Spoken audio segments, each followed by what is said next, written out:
అర్థమైంది.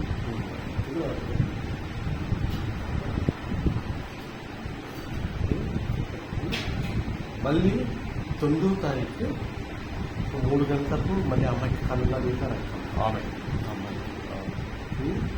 అమ్మాయి మళ్ళీ నన్ను చెప్తుంది, ఫాదర్ ఈరోజు 7 గంటలకు మళ్ళీ మన శిక్షణకు వస్తారండి ఫాదర్, నువ్వు ఉండాలా అని చెప్పింది. ఇప్పుడు నేను ఉండగానే 2వ రోజు 9వ రోజు సాయంత్రం 7:30కి ఈ రకం ఆ చేతుల మీద వెళ్ళి తిప్పుగా